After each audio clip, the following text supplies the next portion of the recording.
They say revenge is a dish best served cold. Liv Morgan has gotten that in multiple strides. In order for you to understand where we're heading and how things are going to progress, we have to start at the beginning. There was a time when there was a terror running across the women's roster, dominating and overtly politicking her way through the WWE. And I'm not going to lie, she did an impressive job. I mean, she did learn from the best in Charlotte Flair. Anyways, Rhea Ripley was your women's world champion, and she wasn't an easygoing champion. In fact, anybody that she felt was opposing to her title were immediately destroyed before they could even get to the dance.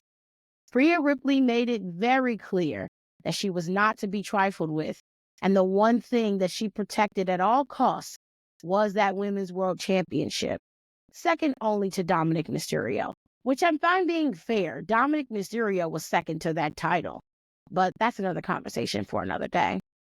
And to be fair, he damn sure shouldn't have been in any position, but Rhea Ripley was a ruthless, evil champion. She destroyed everybody. She attacked anyone who she felt was getting in her way or in her business. And at the time, Liv Morgan and Raquel Rodriguez were tag team champions. And simply because they posed a threat in any capacity, she dismantled them piece by piece, starting with Liv Morgan. She went after Liv Morgan with a vengeance, which in the time when you go back and you watch it, it was an unnecessary attack on Liv. It was cruel and it was just flat out mean. And not only did she relish in Liv's pain and anguish, she acted as if it was an act of mercy. That was the extent of her mercy in this kingdom that she ruled. When Raquel Rodriguez decided to try to avenge her friend, Raquel couldn't get out the blocks. But it didn't have anything to do with Rhea Ripley. In Raquel's case, every time Rhea Ripley and her would meet, Nia Jax would end up coming in and costing Raquel all of her opportunities. Raquel never really got a fair shot at Rhea Ripley. And again, Rhea Ripley was merciless in her attacks on Raquel Rodriguez. She went after her knee with a vengeance and damn near put her on the shelf as well. Liv Morgan was out for 9 months. 9 months is a long time to stew in your own anger, pain, and resentment. It can foster and create an entirely new persona in a person that can make them look like a shell of their former selves.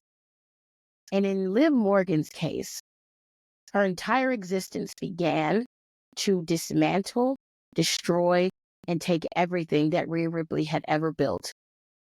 Her championship, her man, if that's what you want to call him, and her title. Everything in that order. But Liv Morgan was not an idiot. She was very smart.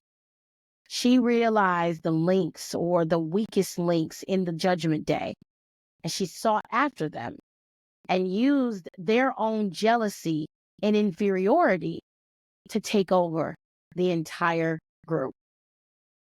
And who were the weaklings? Who felt the most inferior in the group? Finn Balor.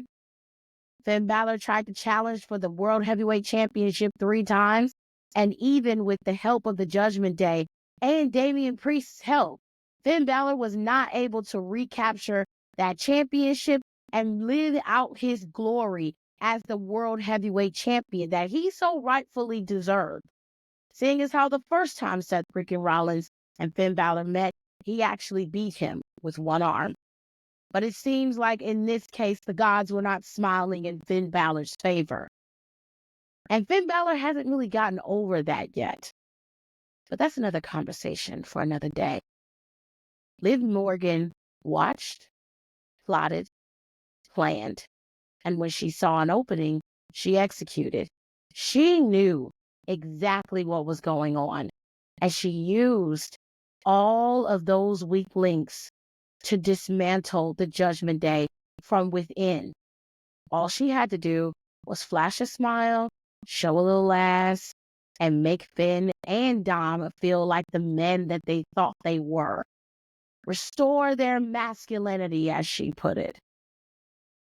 So she treated Dominic like he was the king of her world. And she made Finn understand that he was the true brains behind the operation. Without him, there would be no Judgment Day. And we all know that that's a fallacy. Rhea Ripley made sure the Judgment Day stayed where they were, on top and completely dominant. No matter who opposed the Judgment Day on Monday Night Raw, at some point they all fell to the Judgment Day. And Rhea was one of the main components in their success. She was the heart of that group.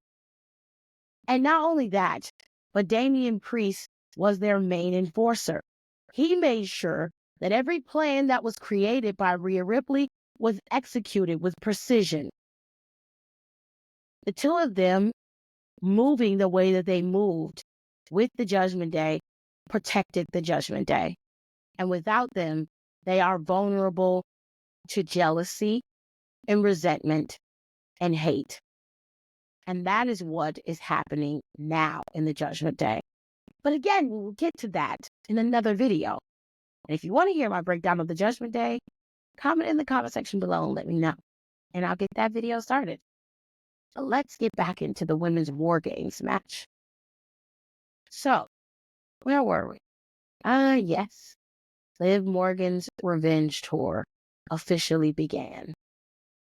When Liv Morgan returned, she made a vow that she was going to destroy Rhea Ripley and take everything from her, verbalized it in her face, and made it very clear that the next couple of years of her life was going to be a living hell, courtesy of the Liv Morgan revenge tour.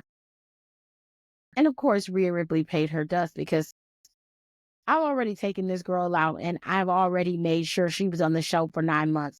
If she so much as even bats an eye at me, I will destroy her.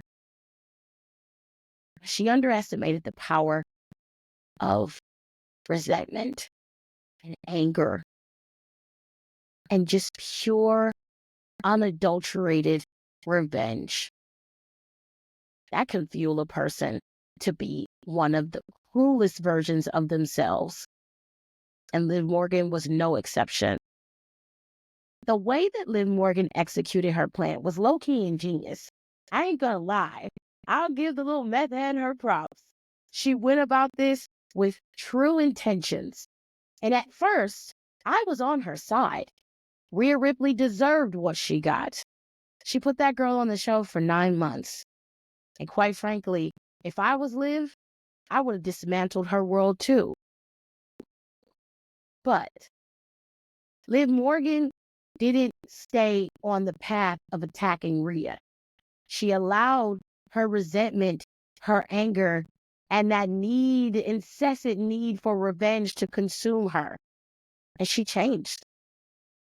She changed and became drunk with power. You see, Rhea Ripley had her own problems at that time. She was focusing on a formidable opponent in Becky Lynch, somebody who truly had potential to take away everything that she built. Becky Lynch is a former women's champion, former NXT women's champion, former tag team champion.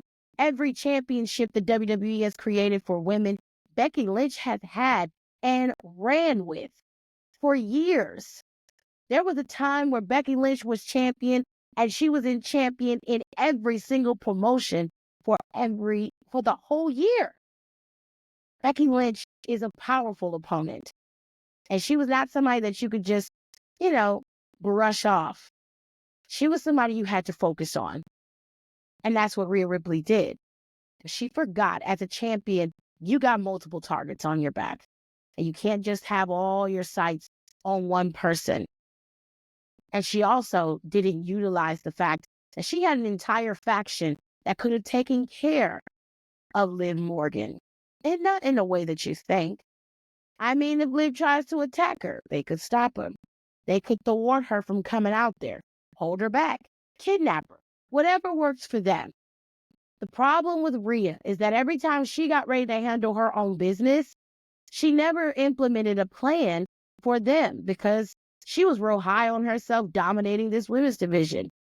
She lacked the foresight to protect herself at all costs, the way that she protected herself, or rather her family, the Judgment Day, in their endeavors. This cost her her moment in the sun. Because while she had a great moment at WrestleMania and ended up beating Becky Lynch, Liv Morgan waited. And she waited until she was backstage, quiet and alone, and she took out Rhea Ripley, destroying her shoulder and putting her on the shelf for 3 months. The title had to be vacated, and Liv Morgan saw this as her opportunity to become champion. But Becky Lynch was there and won the right to be champ. Now, this was a little hiccup in Liv Morgan's plan, but she used this as a means of adding fuel to the fire when it came to implementing the plan, or the second phase of the plan, which is taking the Judgment Day and Rhea Ripley's man. She started popping up in the Judgment Day's clubhouse, incessantly calling Dominic Mysterio, being around him, flirting with him, in just almost to the extent of stalking and harassment. But it worked. Time flew by, and Liv Morgan was able to utilize her feminine wiles. This helped her obtain the women's championship and eventually ensnare Dominic Mysterio in her web. Prior to all of this, in my opinion, Liv Morgan had already got in touch with Finn Balor. And Finn Balor was aiding and embedding her behind the scenes. How do you think she ended up in all of the clubhouses or walked in during their meetings? How do you think Liv Morgan was able to set up things in there or contact Dominic Mysterio, know where his hotel room was, or anything of the sort? Finn Balor was encouraging Liv Morgan to take Dominic Mysterio away from Rhea. It was the only way that he could assume absolute power over the Judgment Day. And while they claim there are no leaders, I beg to differ. 3 months go by, and Liv Morgan is Liv Morgan. She is completely consumed with the idea of being Liv Morgan, the champion, and Dominic Mysterio's woman. She is utilizing the Judgment Day in every way, shape, and form. She stole the tag team titles away from R-Truth and The Miz, and ultimately created the second linchpin in Awesome Truth's destruction. Liv Morgan has left a wake of bodies in the path of her revenge on Rhea Ripley. And this is where we began to part ways.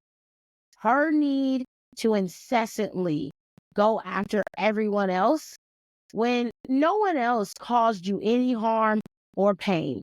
The only person who attacked you was Rhea Ripley. And yet everyone has to pay for her sins. This is where she and I don't agree. And this is where she lost me as someone who could actually be okay with her revenge. Now, I skipped over a couple parts. 3 months went by, Rhea Ripley returned, and then Dominic Mysterio cost Rhea Ripley an opportunity at regaining her championship at SummerSlam. This set off a chain of events of multiple title defenses and matches between Rhea Ripley, former Judgment Day members, and Liv Morgan. Ultimately, Liv Morgan has beaten Rhea Ripley twice due to interference from not only Dominic Mysterio, but now Raquel Rodriguez. But she says that there's something not right here with the way that they're operating. If you want to make it about me and this championship, go ahead, because that's what it's always been about. But they've made it personal. So Rhea Ripley is vying to destroy them, and she made it very clear that they're going to have to kill her in order to make her stop. So now that you're caught up on Rhea Ripley and Liv Morgan, let me tell you how these Survivor Series teams are going to be built and how Triple H has been dropping little innuendos and hints. I'm going to tell you how I think they're going to be built, but I'm also going to tell you what I think he should do instead. When it comes to Survivor Series, there is always a team that is a mixed bag, but you're like, that's a team. Didn't think I would see them as a team. You know what I mean? In this case, Liv Morgan has the opportunity to have an enemy that's her enemy be her friend. And in that case, I would say it's going to be Nia Jax and Tiffany Stratton. Now, I know what you're thinking. She's wrestling her at Crown Jewel. Something tells me at Crown Jewel that it's going to happen to the point where it do nothing but shift them in the same direction. They're going to need a common goal to be able to go up in WarGames and go up against Rhea Ripley. And Rhea Ripley doesn't have many friends. She has a lot of enemies. And Nia Jax is one of them. And again, the enemy of my enemy is my friend. So it would make logical sense for Nia Jax and Tiffany Stratton to team up with Raquel and Liv Morgan. All three of those women can't stand Rhea Ripley, and Tiffany Stratton is just going to do whatever Nia Jax tells her to. It's a smart decision, and it's the best decision for everyone. However, let's go to the other side of the table, Rhea Ripley's team. There's many people that you can add to this to strengthen and build this team up and really give Rhea a true shot at besting not only one of her former enemies, but two enemies that she's been having to contend with for the last couple of months. So if I were Rhea, or if I'm going to think the way Triple H does, I imagine that Triple H is going to end up choosing one of 5 people.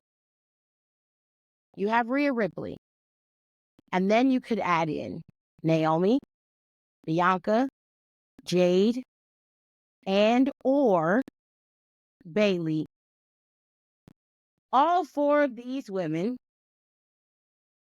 can come in and add to Rhea Ripley's team, making it a very strong team with former champions of all the titles. The only other woman that I would consider adding to this team, if they are ready to go, is Rhea Ripley's former opponent, Charlotte Flair.